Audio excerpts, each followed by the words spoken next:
చెప్పవచ్చు. సర్వదా సచేతనము, విధ్వంసకరము అయిన ఆ విశ్వంలో నిరంతరం జరిగే చావు పుట్టుకల క్రీడ ఎంత భారీ స్థాయిలో ఉంటుందో గమనిస్తే మనం ఎంత అల్పులమో తెలిసివస్తుంది. గత 50 ఏళ్లలో మనం గురుత్వాకర్షణ శక్తి పరిధిని దాటేసి అంతరిక్షంలో చాలా దూరం ప్రయాణం చేశాం. అంతరిక్ష పరిశోధనలో నవశకం ప్రారంభించాం.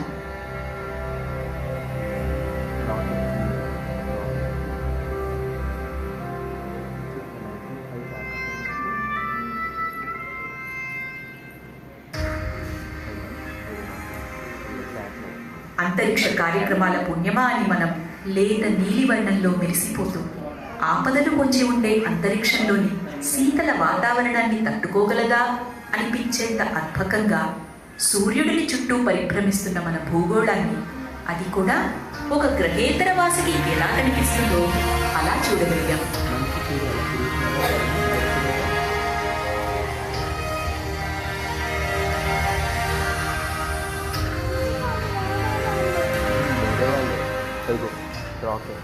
అంతరిక్ష సాంకేతిక పరిజ్ఞానం మన జీవన విధానాన్ని, ప్రపంచం పట్ల మన దృక్పథాన్ని మార్చివేసింది. ప్రపంచమంటే దేశపటాలు, సరిహద్దులు అనే ధోరణి మారి మనది అంతరిక్షంలో లెక్కకే రానంత అతి చిన్న ప్రపంచమనే అవగాహన ఉంది.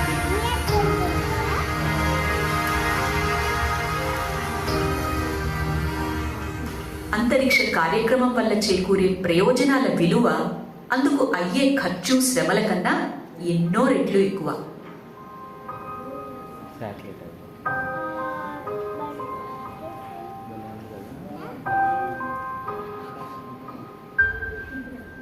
అంతరిక్ష పరిశోధనలు అందించిన సాంకేతిక పరిజ్ఞానంతో టెలిస్కోపులను భూ వాతావరణానికి ఎగువన నెలకొల్పడం సాధ్యపడింది.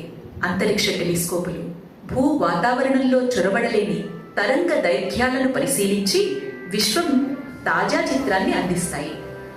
గెలీలియో టెలిస్కోపు గురుగ్రహానికి ఉన్న చంద్రులను చూపించింది. అలాంటి అతి సామాన్య టెలిస్కోప్ నుంచి హబుల్ అంతరిక్ష టెలిస్కోప్ వరకు ప్రతి కొత్త తరం టెలిస్కోపు సరికొత్త ద్వారాలు తెరిచి విశ్వం పట్ల మన అవగాహనకు